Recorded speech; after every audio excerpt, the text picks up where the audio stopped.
Assalamualaikum warahmatullahi wabarakatuh. Selamat pagi semuanya. Salam sejahtera untuk kita semua. Hari ini kita bersua kembali dalam acara Orkes Obrolan Ekonomi dalam Podcast.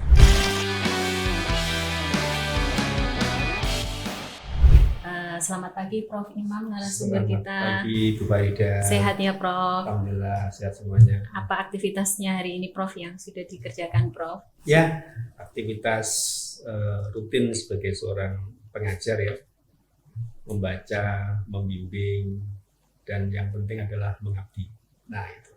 Oke, baik, hari ini kita akan melanjutkan obrolan orkes kita dalam kegiatan orkes dengan hari ini pematerinya adalah Profesor Dr. Imam Mukhlis dengan tema utamanya ketahanan pangan ya Prof ya, benar ya Prof? Ya.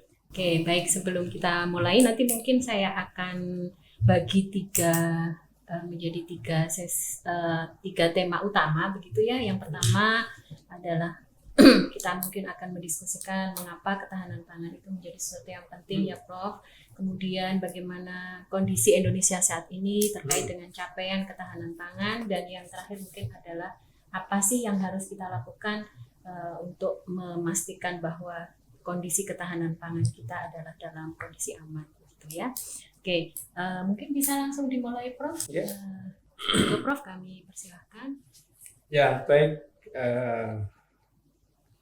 Terkait dengan topik ketahanan pangan, ini kan merupakan sebuah topik yang sangat penting ya dalam konteks pembangunan khususnya di negara berkembang, lebih khususnya itu di Indonesia.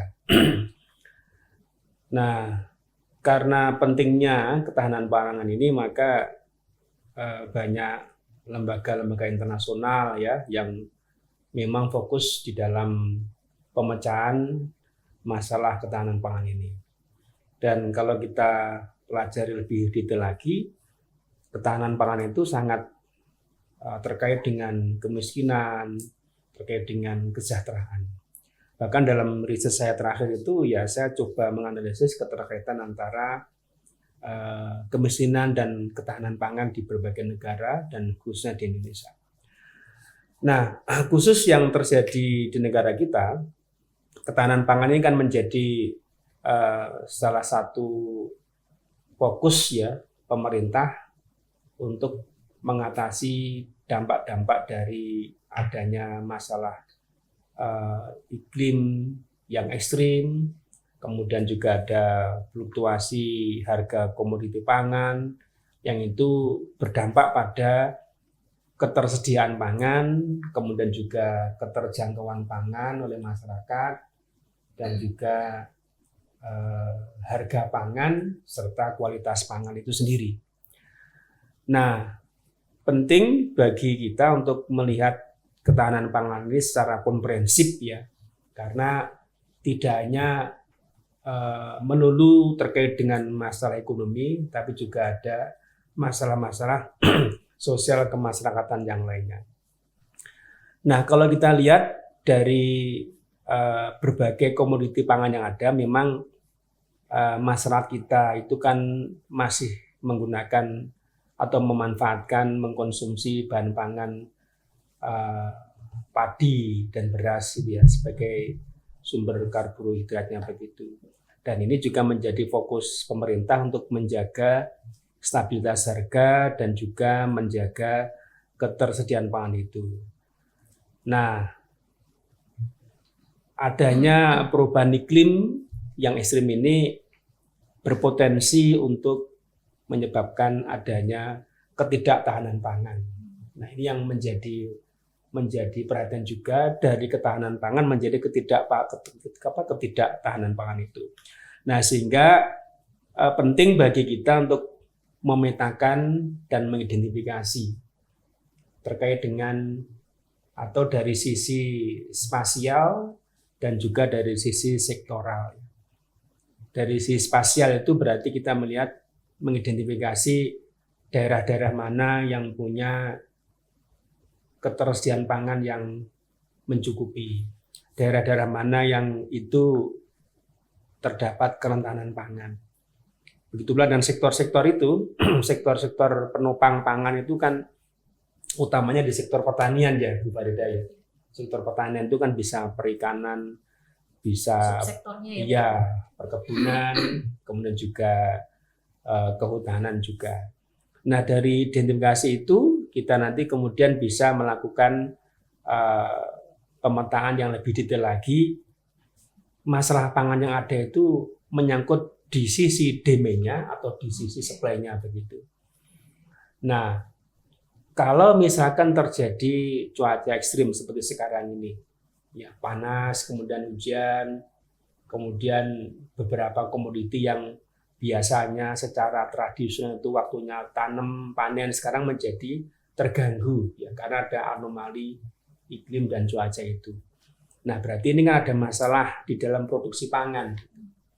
Nah, bagaimana dengan stok pangan yang ada?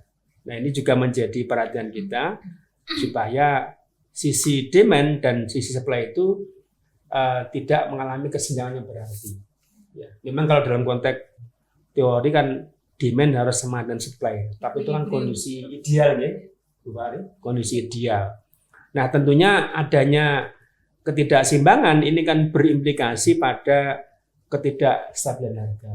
Harga naik dan juga harga turun. Nah, di sini sebenarnya pentingnya untuk distribusi pangan sehingga pangan itu bisa terdelivery kepada komunitas masyarakat yang di situ langka, kemudian bisa dikirimkan baik dari sisi stoknya itu maupun dari sisi stabilitas harganya.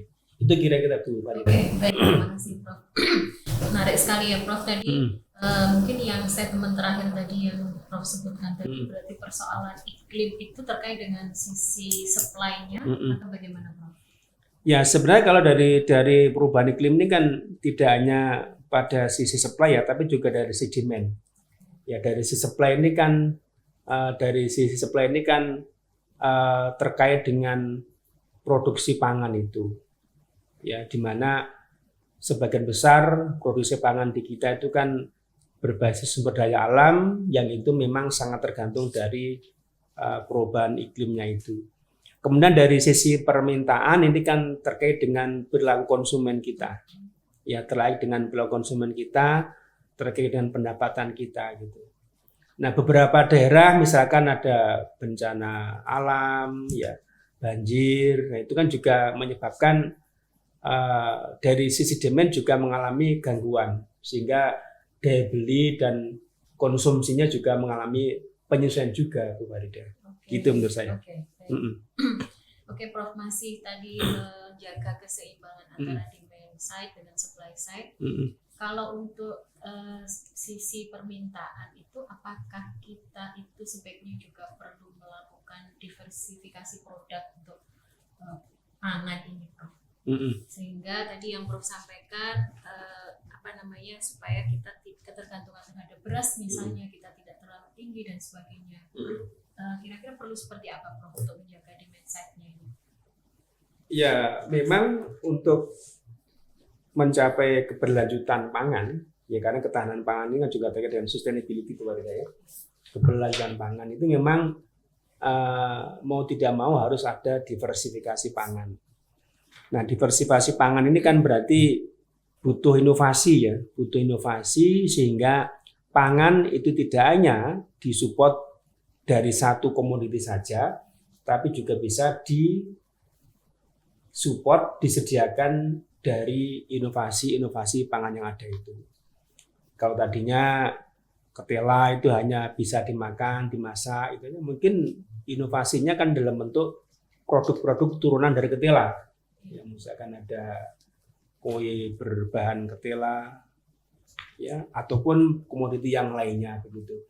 Dan ini untuk ukuran Indonesia yang kita itu punya banyak sekali ragam hayati yang itu menjadi sumber utama dari produksi pangan, ya sehingga itu tanaman-tanaman pangan yang ada itu bisa dioptimalkan manfaatannya. Dan di sini kita melihat bagaimana peran komunitas masyarakat itu. Bu Farida mungkin juga masih ingat itu pelajaran local wisdom itu ya. Ya. Karena lokal masyarakat kita itu luar biasa sekali itu. Walaupun mereka punya pendapatan yang terbatas, tetapi mereka masih bisa memenuhi kebutuhan pangan mereka.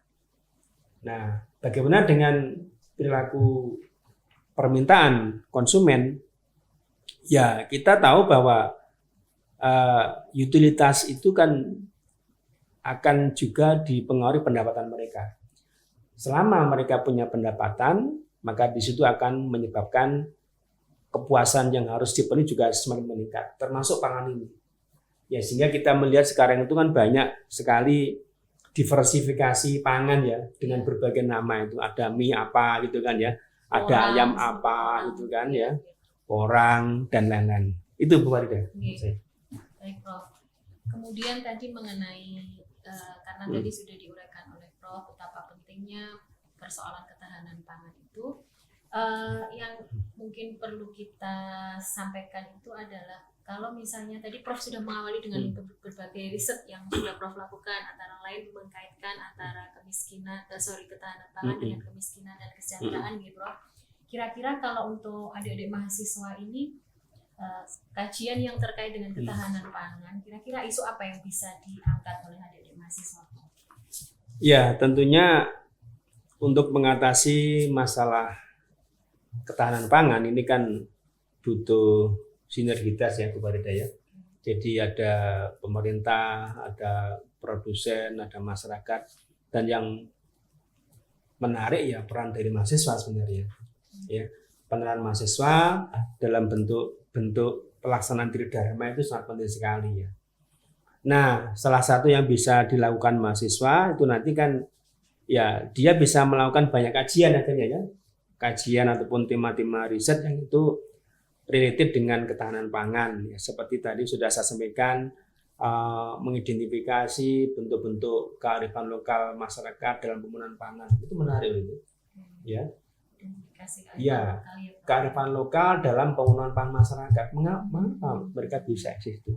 Misalkan di daerah yang itu ada banyak pertaniannya, ya, di situ masyarakat ternyata dia selain menanam padi, kemudian dia di parit atau di galengan itu dia menanam sayur mayur, kemudian dia juga punya hewan ternak, ya, itu kan sudah bisa terbaca pola kearifan lokal masyarakat di dalam penggunaan pangannya itu. Ya, itu yang mereka terus bisa eksis ya. Kemudian cara mereka mendapatkan pendapatan seperti apa. Itu yang pertama Bu Farida. Ini cocok dengan Bu Farida nih sepertinya ya. Regional. Regional.